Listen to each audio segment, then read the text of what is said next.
Le dessous des cartes va consacrer plusieurs émissions aux migrations internationales. C'est un thème sensible, facilement politisé, à propos duquel on raconte souvent n'importe quoi. Or, ces migrations sont un phénomène complexe. Elles sont le reflet de l'organisation de notre monde, le symptôme de ces fractures, mais surtout elles touchent aux questions d'identité, de sécurité, c'est-à-dire de survie. Eh bien, ce premier volet va tenter d'esquisser le profil des migrants d'aujourd'hui. Pourquoi part-on de chez soi ?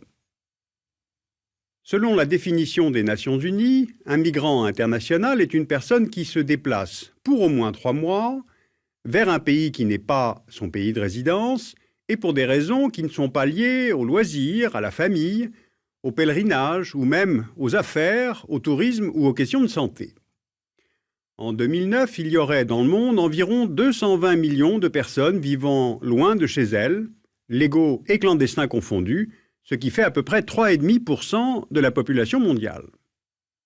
On voit sur cette carte les principaux flux migratoires internationaux. Ils sont d'importance et de destination variables et ils ne nous renseignent pas du tout sur le profil des migrants ni sur les raisons qui les poussent à partir. Eh bien, c'est ce que nous allons essayer de comprendre aujourd'hui. La première des raisons, c'est la nécessité, la peur. Fuir la guerre, les persécutions, les massacres, la torture, c'est-à-dire toute forme d'insécurité physique. Sur cette carte des réfugiés dans le monde, on voit par exemple les Irakiens qui fuient la guerre dans leur pays pour trouver protection en Syrie, en Jordanie, en Iran.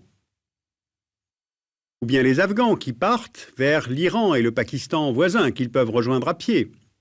Des Soudanais du Darfour qui partent pour le Tchad afin de fuir les massacres, du moins pour ceux qui peuvent franchir la frontière.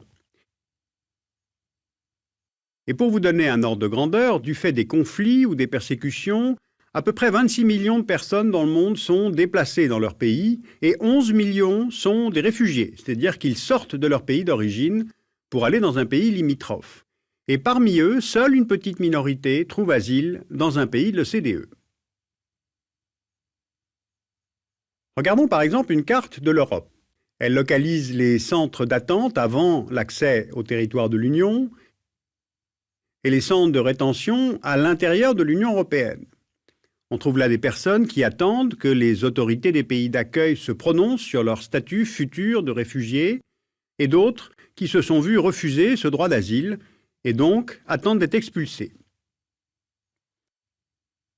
Ces personnes, ce sont des gens qui viennent de Tchétchénie ou d'Afghanistan à cause d'une guerre qu'ils n'ont pas provoquée, des gens issus de minorités comme les Tamouls du Sri Lanka ou les chrétiens d'Irak opprimés dans leur propre pays, ou bien des personnes dont les opinions politiques ne plaisent pas dans leur pays, comme en Iran, en Géorgie ou en Chine. Deuxième facteur de migration qu'on peut rattacher à l'insécurité, la pauvreté ou la précarité. Je vous rappelle que 40% des personnes dans le monde vivent avec 5% du revenu mondial. Eh bien, cette pauvreté fabrique bien logiquement ce qu'on appelle des réservoirs migratoires, comme en République démocratique du Congo, au Bangladesh ou aux Philippines.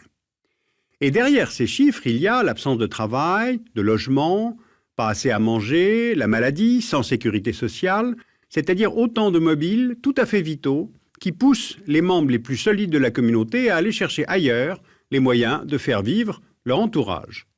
Et ces migrants vont d'abord vers les zones économiquement les plus dynamiques, c'est-à-dire les grandes villes ou les pays voisins, comme les migrants du Zimbabwe ou du Lesotho vers l'Afrique du Sud, les Bangladeshis vers l'Inde ou les Colombiens vers le Venezuela. Et puis d'autres, un peu plus riches, bien moins nombreux, plus jeunes, plus prêts à tout, tentent leur chance plus loin encore et parfois clandestinement.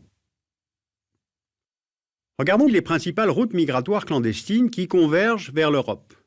Mais pour ces migrants venus de Chine, du sous-continent indien ou du continent africain, il faut faire appel à des réseaux clandestins, car les frontières de l'Union européenne sont de plus en plus étanches.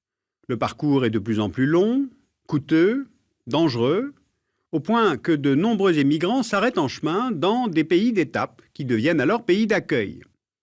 Et pour le tout petit nombre de migrants qui parvient à rejoindre l'Europe, l'histoire se poursuit alors dans la clandestinité à Paris, Berlin ou Londres, où souvent ils effectuent des travaux difficiles, peu qualifiés, mal payés, dans les restaurants, les sociétés de ménage ou le bâtiment, et tout cela souvent au noir. Donc d'un côté, attention à ce qui, en fait, favorise la clandestinité, mais en même temps, méfions-nous des généralisations, car on trouve de plus en plus de migrants issus des classes moyennes, diplômés et parfois même très qualifiés. Car il y a d'autres raisons de migrer, comme les diplômes, la qualification sous-employée. Cette carte montre les pays dont plus de 30% des médecins sont partis, comme en Somalie ou en Papouasie. 63% des médecins angolais ont quitté leur pays et tous s'expatrient vers les pays de l'OCDE.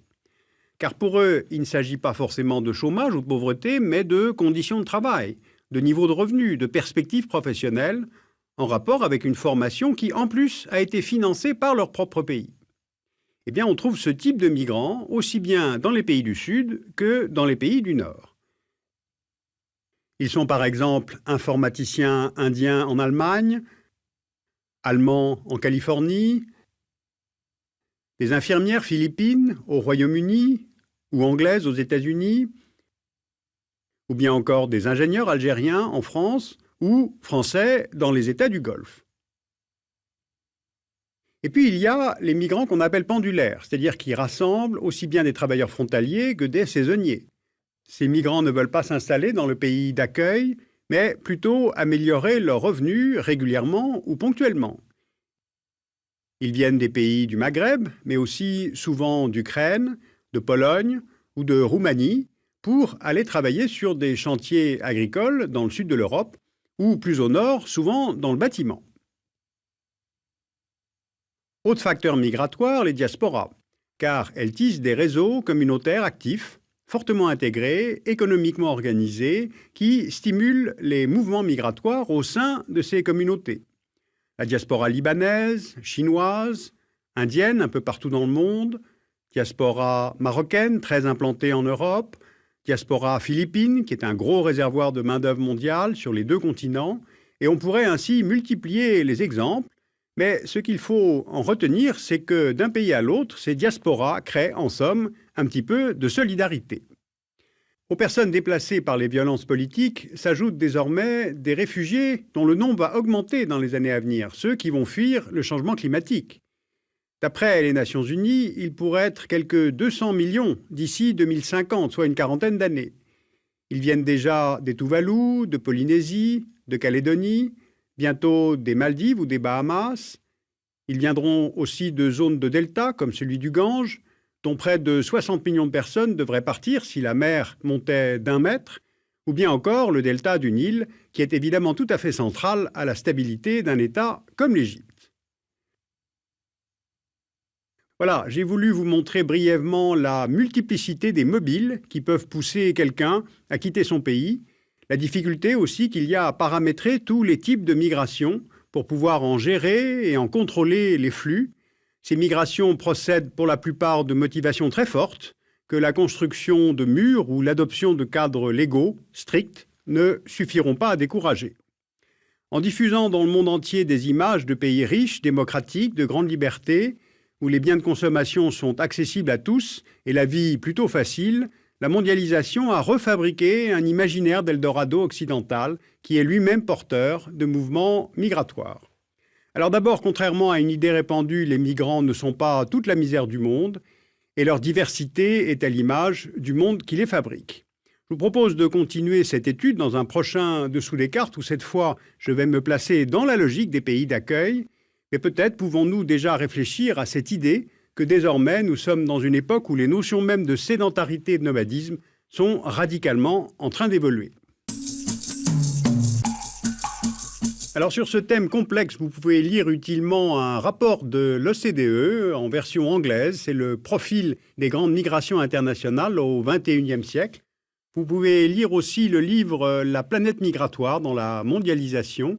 C'est chez Armand Collin. C'est écrit par Gildas Simon, qui est le fondateur du laboratoire Migrinter.